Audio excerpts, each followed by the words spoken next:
Welcome to Snakes and Otters, a pointless discussion of eternal questions. Get ready, we're about to live in your head rent-free.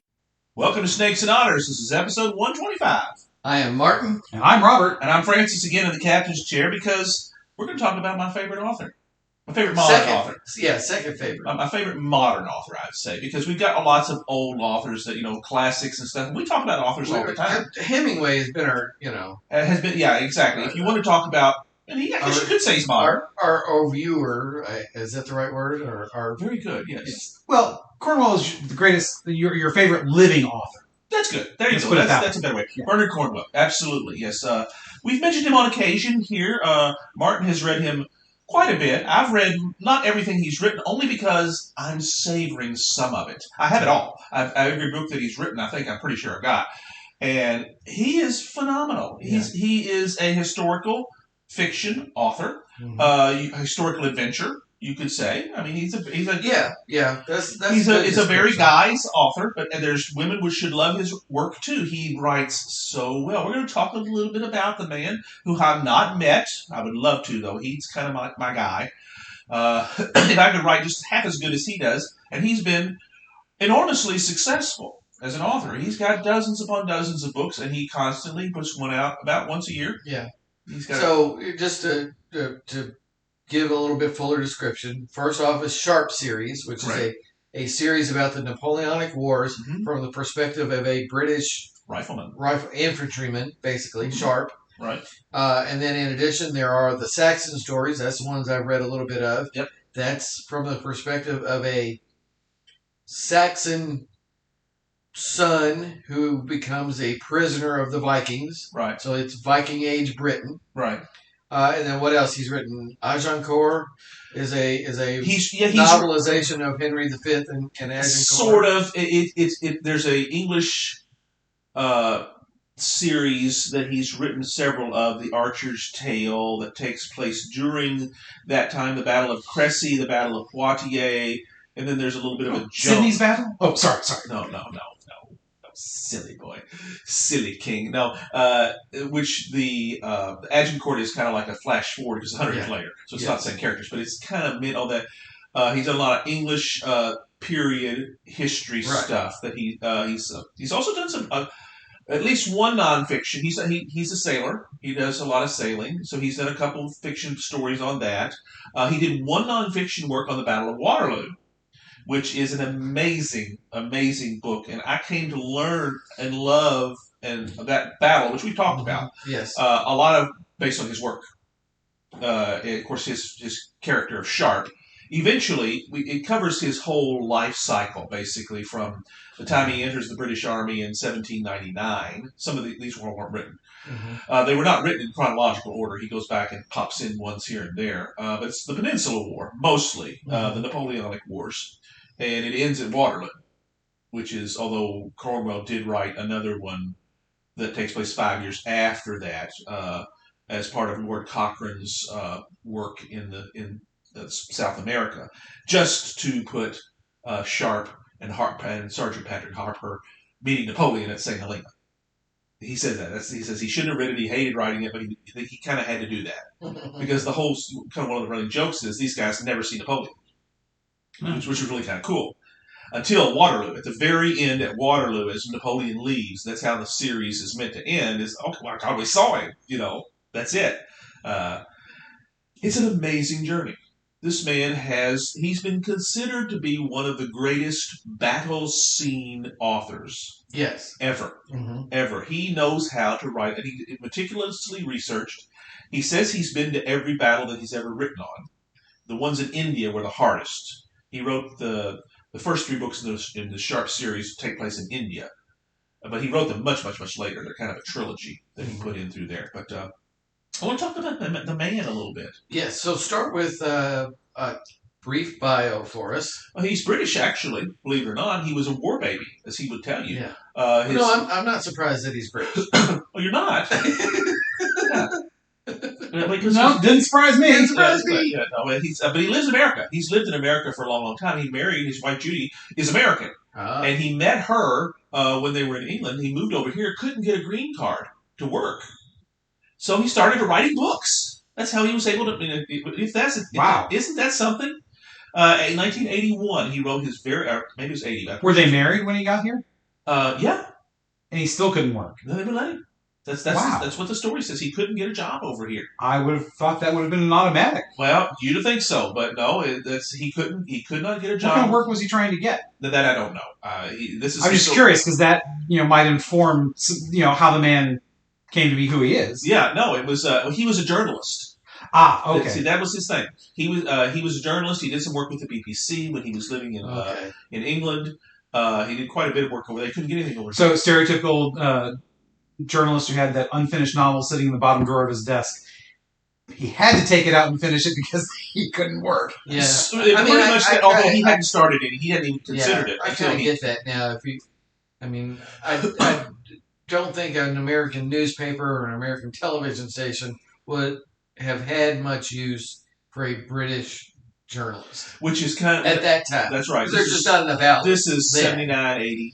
I mean, today you the probably Post would. Might have. There's times. Yeah.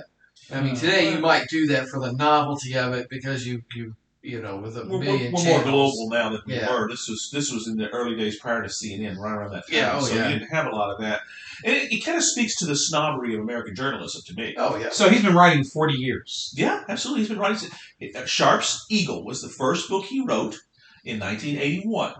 And it's actually literally 40 years. Yeah, exactly. So it's really at that time, and it's the story of basically what it was is he read Hornblower, C.S. Forester's Hornblower as a child, which takes place during the Napoleonic Wars. I mean, it's similar to the Aubrey books by Patrick O'Brian, but they were earlier. Yeah. Well, C.S. Forester has inspired so many novelists. James T. Kirk, in particular, is often pulled from him. Well, I'm just talking about novelists, not novels.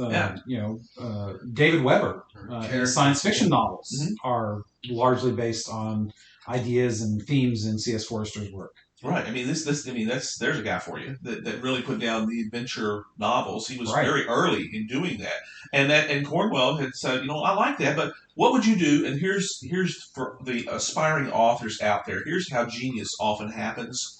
You take something that's somewhat interesting and you say, "What if?" And that's what he did. He says, "What if we told a story about a character that took place during this time, but on land?"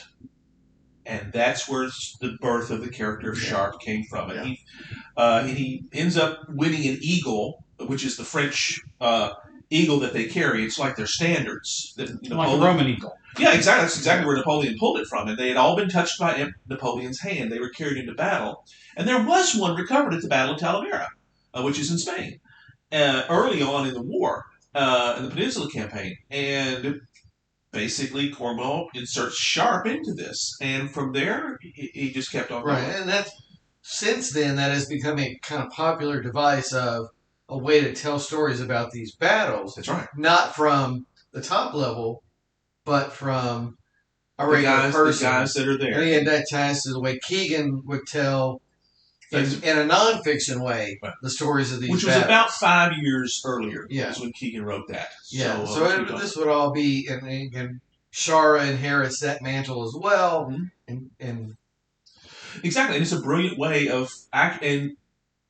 And Cornwell is very, very good at laying out the strategy of what's going on from the perspective of the character who is in the tactical situation. That's the brilliance. Right. It's going to be a much more relatable character than writing the novel as if it were from Wellington's perspective. Wellington or Napoleon's perspective. Yeah, and Wellington is a major character in the books. Right. Of course, his life is very well established, of course. And Sharpe, in fact, that's the reason Sharpe is a commoner who really had no future. He's a bastard.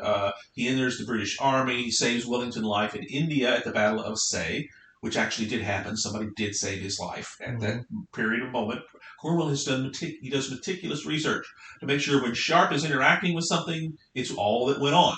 And in the historical note at the end, he'll say, here's where I inserted things, and here's what really happened, and that sort of thing. This unit was really there, and where Sharpe interacts with him, this was a real guy, and that sort of stuff. And he would go on to do that in the Saxon series as well, too, which he came a little bit later. He'll say, fudged a year or two here, but some of these things happen, and Bamberg Castle's a real thing, and that's right. Well, I mean, and they're now calling it the Last Kingdom series. Yes. Because they're of the Netflix series that they did with that, which was the name of the first book.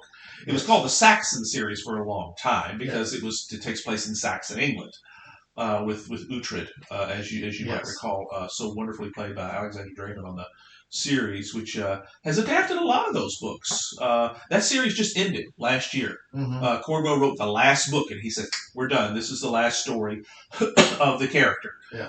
Which I haven't read that yet. I think I've read 6 or 7 novels into the series, and there's like 14.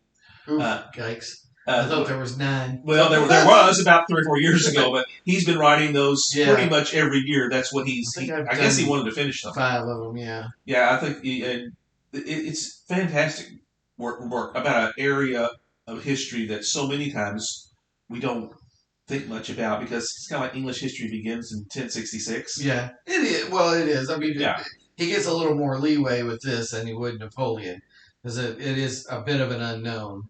Just a few chronicles that kind of, and they're exaggerated a touch and all that. So he gets a little more. He has a little bit leeway more freedom on that. But it is a realistic novel. Oh yeah, it is not with fully realized characters. Yes, it's not. It's not a what would be the term? It's not a fantasy novel of the period.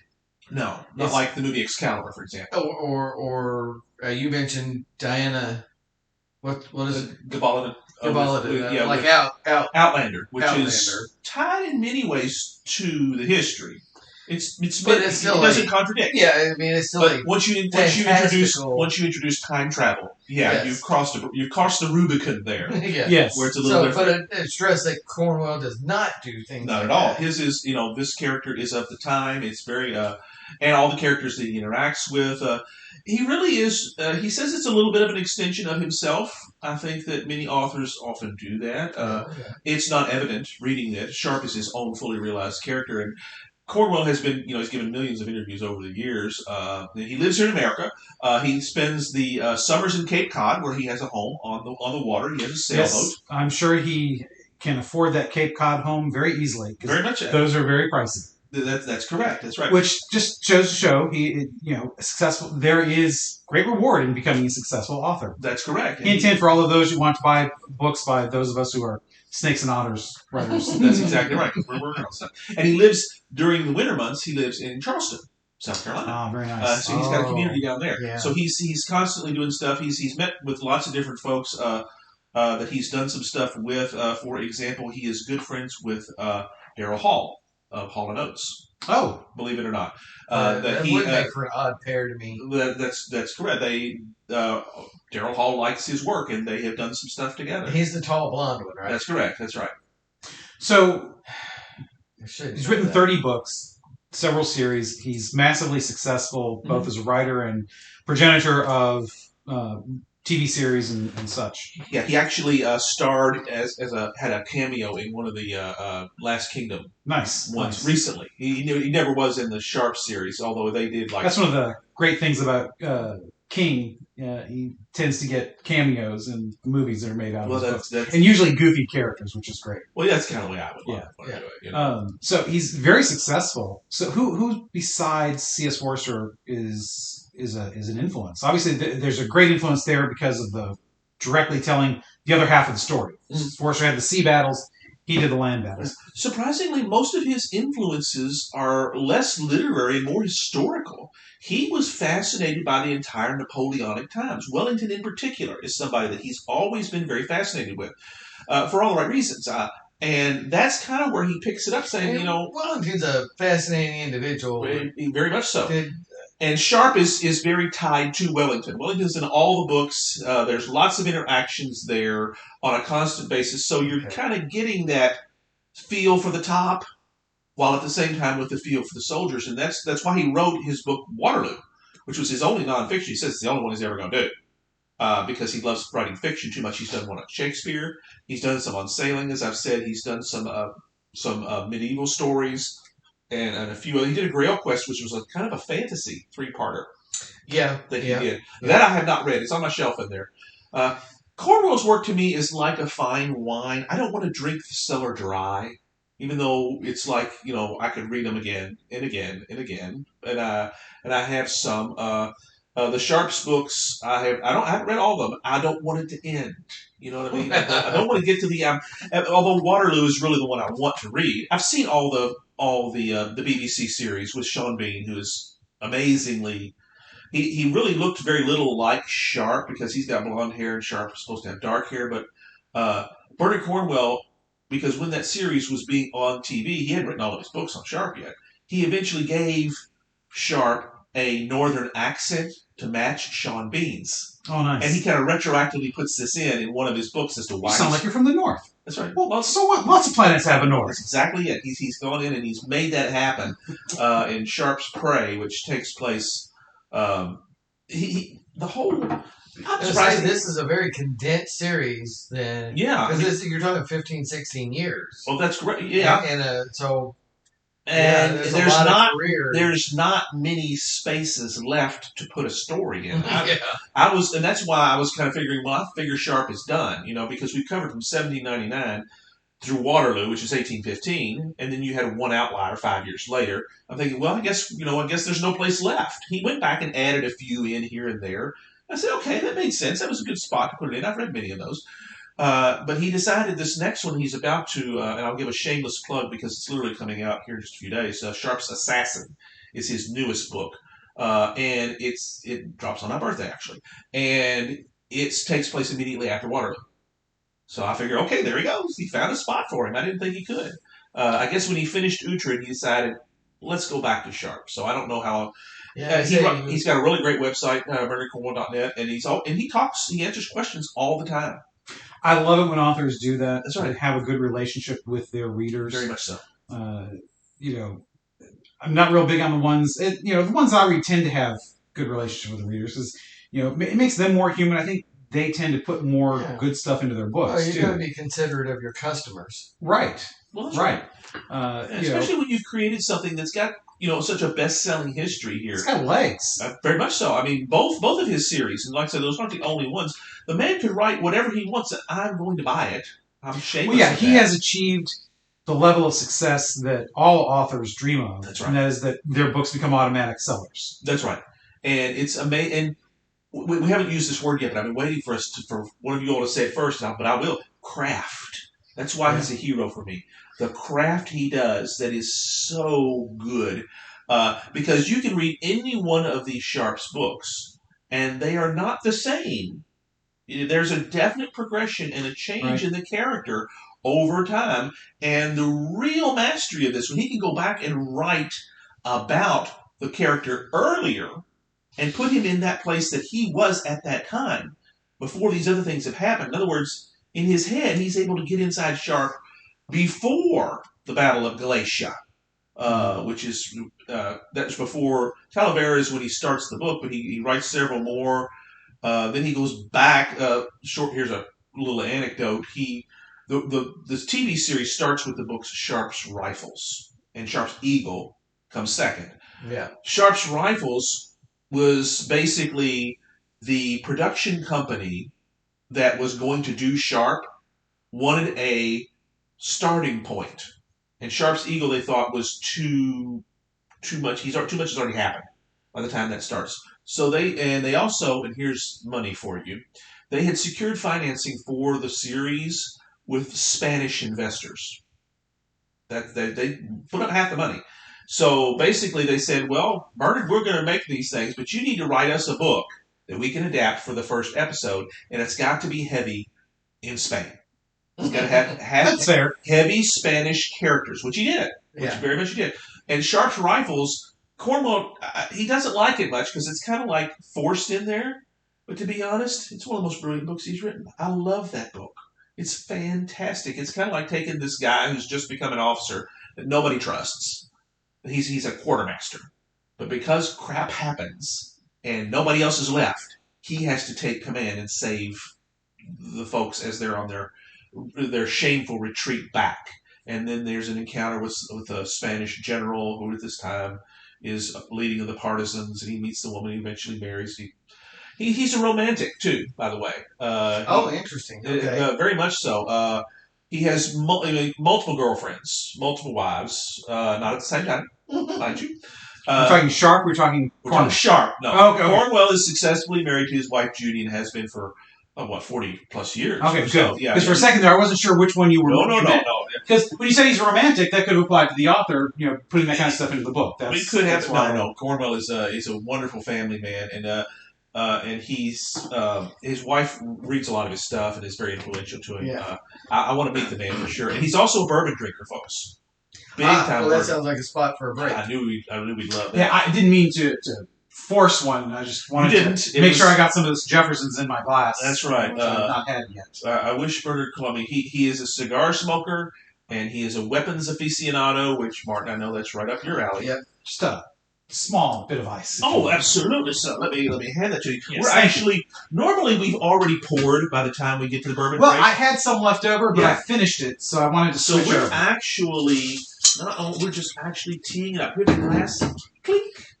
We're actually making a really cool just enough to bourbon here for Robertius to chew on as we talk about my guy.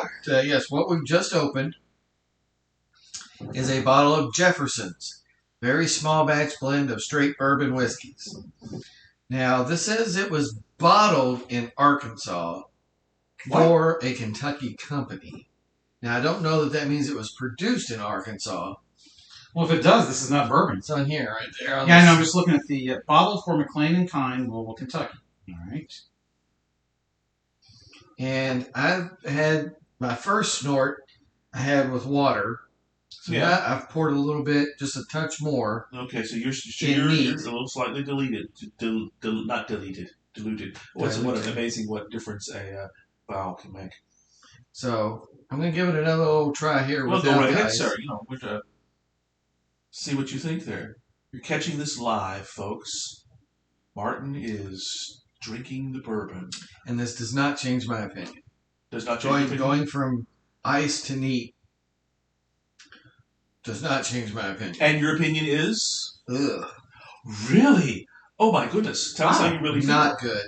Not good? Not good. Maybe it was bottled or brewed in Arkansas. in Arkansas. I can't place the flavor, but it's not good. Oh no, sir. It's very sharp. Yeah. No pun intended. No, but I was going to say, if you're going to pun that one, this is the time to do it. It's got a very immediate sharpness to it. Yes, it's very sharp. And okay, was this actually put in wood or not? Well, if it's a blend, so it's going to be different kinds of bourbons. But it has to be put in a barrel at some point. This tastes like they dropped some food coloring in it to give it that color. And there's no wood here. There's no mellowness. And I can't place this flavor that I'm getting from it, but I get it from the nose, the scent, and from the flavor. I get a little bit of caramel out of this. Maybe a caramel that's been left over since Halloween. And it's Easter. Really? It's Easter. It's a caramel that's been sitting under the couch. Caramel doesn't go bad. Well, it's been sitting under the couch since Halloween, and the dog just found it. Really? I'm stunned. Because I know this is a high-ender, too. It is. It's very popular. That's why I bought it. Yeah, I would not put this at my top. I agree. I don't get it as negative of one as you, but you're right, though. It's all immediate. There is no decent, I don't want to say aftertaste, but, bourbon, when you drink it, you have a multiple... or at least a good bourbon, you have a multiple series of... There should be a set of complexities to it. There's a multiple series of interactions. Yeah. So you've got the initial taste. You got where that burn or that sharpness is, or to whatever degree that is. There's always something. There's always that lingering after effect. Not always, but generally. And this, it's almost disconnected. You got that immediate bit on the mouth, and then it's down here in the stomach, and there's nothing in between, it seems. Yeah. I mean, there is, like right here in the back of the throat, but it's not... on the tongue, and it's unpleasant on the tongue. And then it's down here, and it's warm, but it's not glowing. Yeah, it's almost like a good one should almost feel that the warmth should almost glow from you. It's almost like a bit of acid indigestion. It's very much a reflux kind of deal to it. Yeah, because it's right here, and right here, and that's right at that diaphragm. Yeah, right at your diaphragm is just kind of that last resting spot, and it's just like, ooh. Yeah, my goodness. I mean, I wouldn't call this horrible. No such thing as a bad bourbon, right? But this is mighty close. This is not the high end quality that I expected. It doesn't compare to Basil Hayden. Oh God, no. Yeah. No. Basil Hayden is top shelf. Right. Obviously, price wise, it is not considered top shelf, but taste wise, I consider this top shelf. This is lower shelf. This is a couple of shelves below. And it was not the $10 bottle. No. Right. It was $25. I want to say it's right now. Well, $25. That's.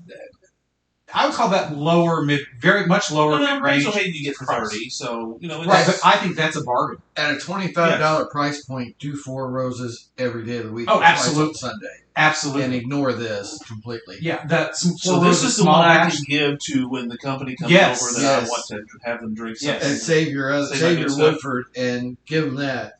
Yeah, tell them this is, very small batch. I mean, again, I don't want to denigrate Jefferson's because, I don't like to denigrate bourbons, but, they do have a unique take on bourbons. This is the blend, which a lot of companies do just fine. Yeah. They also do that ocean aging thing.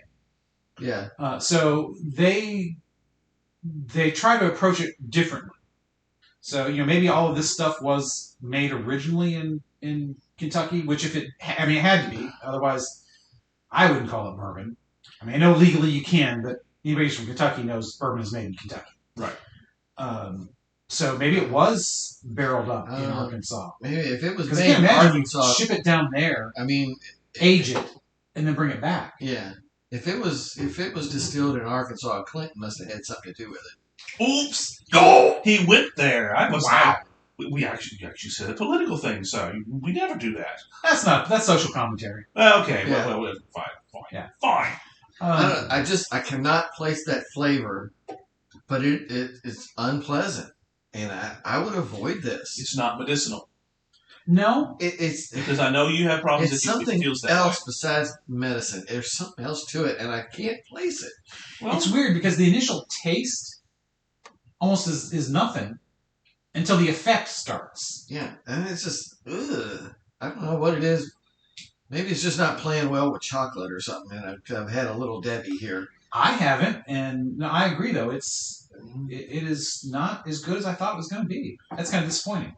Speaking of Little Debbie, Francis has provided some ding dongs. Let me have one of Francis' ding dongs. Yes, white chocolate ding dongs, absolutely. Yes, totally went over his head, right? In one ear, out the other. White fudge. I just asked for one of Francis' ding dongs. Oh God! And he put them in a barrel and brought them in here, or brought them in a wheelbarrow. And those are Little Debbie fall party cakes, so they're not pumpkin flavored, but they have a pumpkin on the box. That's right. Yeah, we don't know. We don't want to do that pumpkin spice. No, pumpkin spice is good stuff. Because all it is cinnamon and nutmeg. Right. I mean, that's good stuff. Okay. Fine. Yeah. So I mean, a Little Debbie that was pumpkin spice would be. They're still great. Oh, I love them. Yeah, I think we've done those. Yeah, they're great. So I'm just kind of over pumpkin spice. So what were you having though? I'm still finishing a little bit of the Basil Hayden. I wasn't ready to take the plunge. I was letting YouTube be the guinea pigs. When you finish that one, you'll have to see if it's unanimous on this Jefferson. I will. The next episode, I'll make sure I would probably it's disappointing. It's something to it I just don't care for. It's just it doesn't have that good woodsy flavor to it. Yeah, woodsy. There's not a lot of char in that. No, and so it's not pulled any of that, kind of hickory, apple, oak sweetness into it, and it's just kind of jarring and funky. Funky. Not in a good funk way, because there's good funk and then there's bad funk. It's not George Clinton and Funkadelic and Parliament kind of funk. It's funky as in something you found under the refrigerator funky. I don't go quite that far, but I agree. It's not top shelf.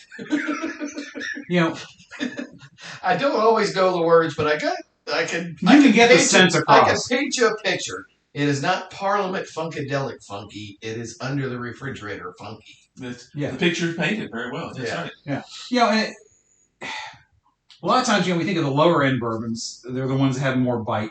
Like a Devil's Cut. I think that's a pretty good change of pace. Yeah. It's a very that Jim Beam Black we had in my place. They tasted very different. Yeah. That was, to me, that was a pretty good for that, especially for Jim Beam. Yeah. I mean, this tastes like they were trying for something. Right. But they whatever it is they're trying for, it's just not. I guess it just misses the mark for a person who likes kind of a.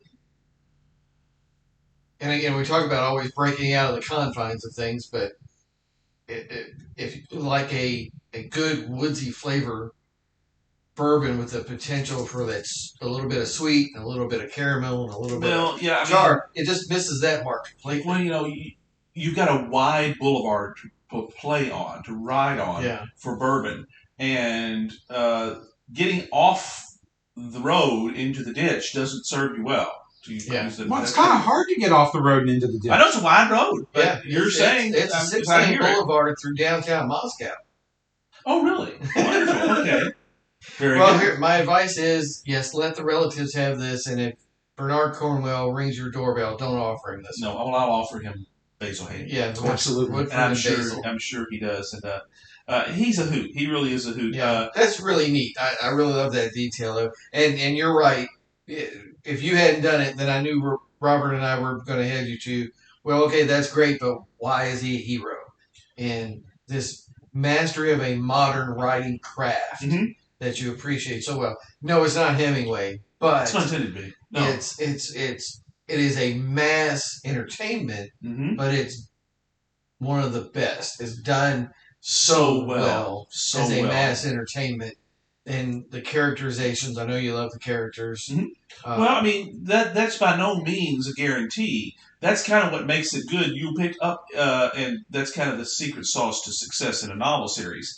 If you get a character that people like, they'll buy that character. Oh, yes. I mentioned David Weber.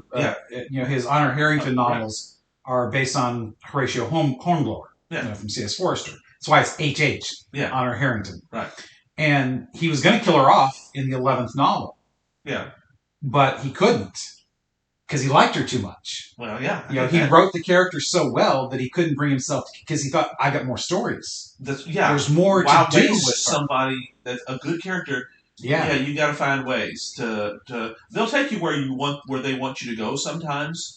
And I guess he was obviously a master at picking that up and thinking, no, there's more here. Yeah. For that. And and I think if you've got a good character like that, I think it should take you places that you don't know where you're going to go initially. Because I think if you plan everything out in the most minute detail for your characters, it's much more difficult for them to come alive. That's correct. That's very much so. If you're never surprised, then I don't think your reader will be either. Mm-hmm. That's right. Just because, and a historical character like Sharp and Sergeant Harper, who's in all the books with him, well, not all of them, because he's not in the prequels in India, but there are others. And Obadiah Hakeswell, who is, according to Cornwell, the greatest villain he ever created. And I'm telling you, oh my gosh, this guy is really... Pete Postlethwaite played him in the series. You guys know Pete Postlethwaite. He's an amazing actor, gone far too young.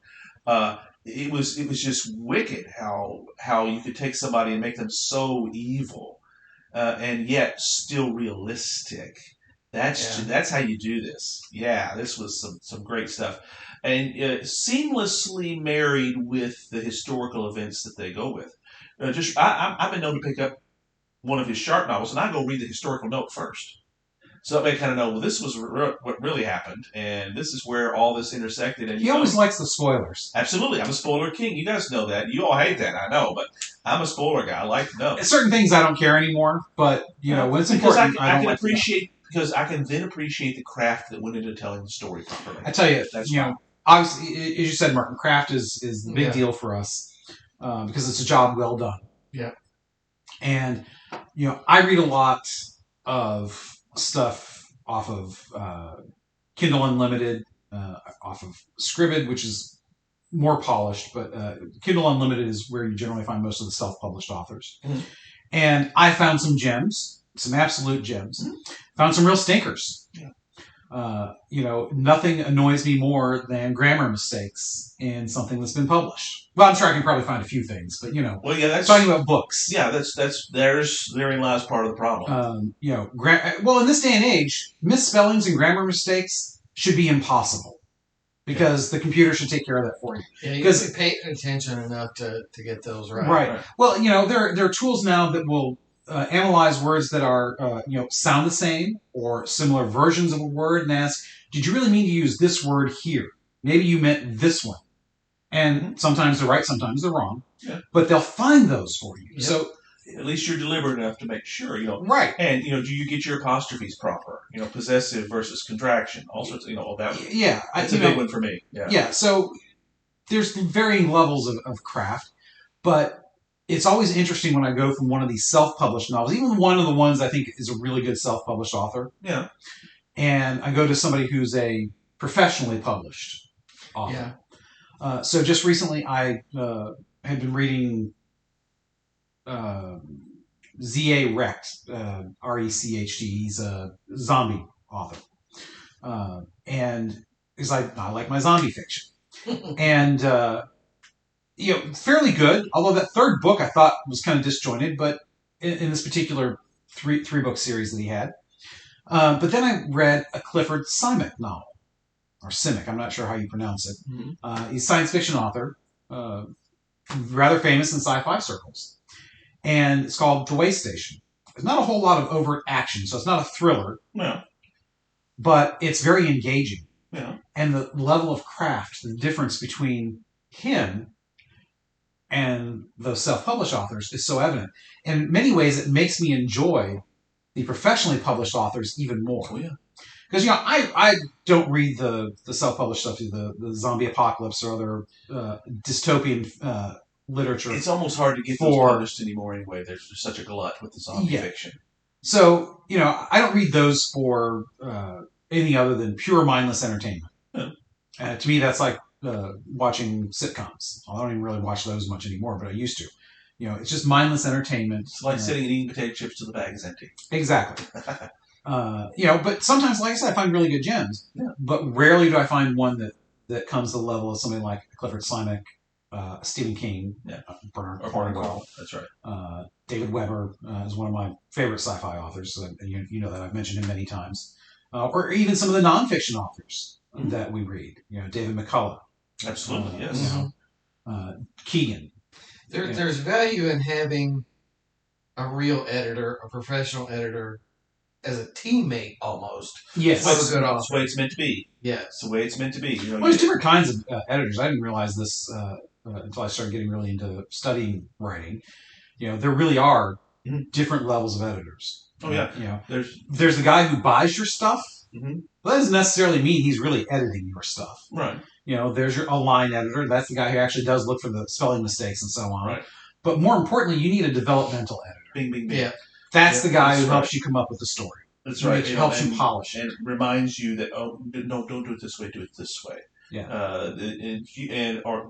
This plot point doesn't work well. Yep. And then you say, well, it's essential to what comes later. Okay, well, let's work on that. Let's figure out a better way to do it. A little better way to say it and still accomplish the same goal. And that's developmental editors are they're gold. Every published author will tell you that's getting a good editor is. Unfortunately, a lot of even the published authors though, they don't get the developmental editors because they only get like $1,000 upfront advance. So, they're not expecting a whole lot out of those books, so they don't put a whole lot of time into those books. Right. You almost have to prove yourself first. Yeah. So you kind of go through this period. There are exceptions. Stephen King got a $400,000 advance for his first sold novel, for Carrie. Now, that was in the early 70s. That's a massive amount of money for first-time author. Yeah. Well, that would be a massive advance today for a first-time author. Never mind back then. Millions of dollars, yeah. But the editors probably worked with him more then. But now he's the big name that he is. He publishes 1,200-page novels, and it's probably 1,300 pages when he submits it. They don't cut out a whole lot. It's one thing I've always said about big name authors. He'll sell big guy from his name. Yeah, nobody edits them like they should. Yeah, Cornwell keeps his lean though. He does. Yes, he does not blow his up. No, it's everything's lean. They're all about the same length, and that's just there's another testament to the man's craft. His discipline is so. His talent and his discipline, they go together. Yeah. He recognizes how that works, and he finds that moment in history where Sharp, just to use Sharp as an example, where he wants him to be, and then he takes the character as he knows him and figures, well, what would he be doing here? His first novel, his first idea that he wanted to come up with was the Siege of Badajoz. In the Peninsular Campaign, it's a huge fortress on the Portuguese-Spanish border that Wellington besieged in I think it's 1809. Don't quote me on the number. But he needed some setup, so that was the third book he wrote. He wrote 2 others before that. He wanted to warm up the character, right? And that's but once you kind of got that, the characters are now real. Then all of a sudden he can go, well, where are we going to go with this? So he finds, well, this happened next. Okay, well, let's build something there. And so on until he fills in. Then he realizes, well, I never did do this story. Most of the time, other than Sharp's Rifles, where they told him, we want you to do this here, he pretty much does what he wants to. He went back to do the 3-part trilogy at the very beginning of Sharp's career. He did that much, much later. Mm-hmm. Those are probably my favorite books. They're amazing. And they're best read as a trilogy, but they don't have to be. And he introduces the character of Obadiah Hakeswill, who is in the future, he's already dead. He's killed him off by this time. He says, well, damn, he was too damn good. Well, I can do a prequel. There we go. So that's what we did. And it works from there. I can't say enough great things about the guy. He's one of my favorites. Yeah.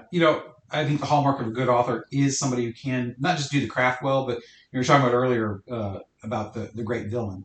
Mm-hmm. It is very difficult to do a good villain and a good hero. Yeah. You don't always get them both in the same story. But it's that because, they have such different motivations.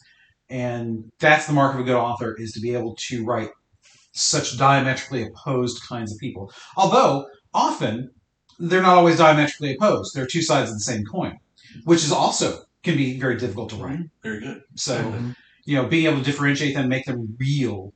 If I don't believe the characters are real, or if I start questioning, why is that being said?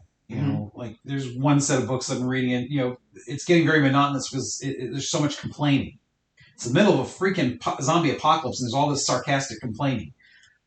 You lost me. It wears thin very quickly, doesn't it? Yeah, it does. Especially when it's book after book.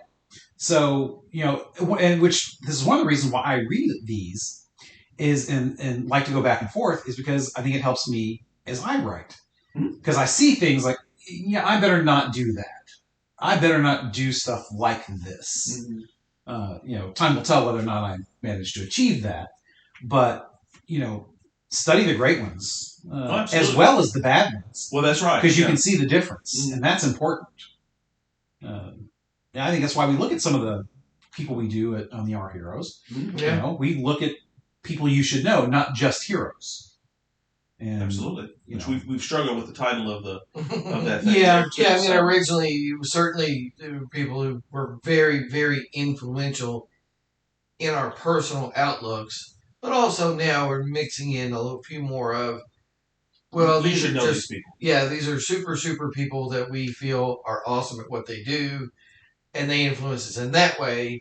They're aspirational, especially for Francis here, who's a budding novelist, Otterites. You've heard us discuss this before. Yeah. Robert and I are hip deep in Francis's manuscript. Oh, yeah, that's right. Yeah. So I think I'm ankle deep. You're hip deep. I'm not as far in as you are. Yeah. It's a page turner. I'll just say it that. Well, I'm grateful. And I'm hoping, Otterites, you do get to see it someday. Hardcover, and then a beach paperback. Summer vacation paperback. Yeah. Well, with the tagline on the paperback saying, blockbuster movie coming soon from probably Disney because they own everything. Yeah. Whatever. Quentin Tarantino directing, or I don't know about that. I don't know about that. I love Quentin Tarantino, but I don't think that. You never know. It feels like Tarantino material to me. Really? Okay. Yes. I don't know. Well, you got to figure he's branching out from the crime stuff. Okay. And he did the World War II stuff. Right. With Christoph Waltz and Inglourious Basterds. Yeah. So, Well, yeah, I mean, that was still a little off key, though, compared to a normal, like Monument Men, which was a little off key in and of itself, but it was a little bit more normal. Because this is pretty straightforward what I wrote, and that's I don't know that I would love to see what. Who did the Jack Reacher movies? Tom Cruise? Yeah, I mean the director. Oh, I don't know who directed them. Daggone it! If you hadn't asked me, I could tell you. But that's the kind of director you would want. Absolutely. Somebody who can direct a Mission Impossible. Oh yeah, absolutely. That's the kind of thing. Yeah. Okay. Yeah. So. Right. You wouldn't turn down James Cameron either. No. So we're maxing and relaxing here in Studio F. Again, moved down the hall from Reed's lab into Johnny's game room. Game room with the portal of the negative zone right next door, and Eyeless is probably still on the toilet. That's what sweet kids. Yep. And so we're maxing and relaxing is lubing out a lot of discussion here, but I tell you, the guys they've put the onus on me. We are back at my place in Studio R next month, and I don't know what I'm going to do because they have upped the game in the studio. Yes, we've upped the game from hunkering around a table or a desk to maxing and relaxing on the couch. Yeah, like snacking on top of the food chain kind of thing here. We're loving it. Hey, yeah, it's really good. We're the thing. That's for darn sure. So let us have what's next time. Pop culture next time, and it's October. Last year we talked Frankenstein. We've got to do Dracula and the vampire movies. We got to talk about them because they're so awesome and so good. Yeah, and it's another thing that's right in Francis' wheelhouse. I know. You bet you. Hammer films and all that sort of stuff. It's going to be a great, wonderful time. Let us come and bite your neck.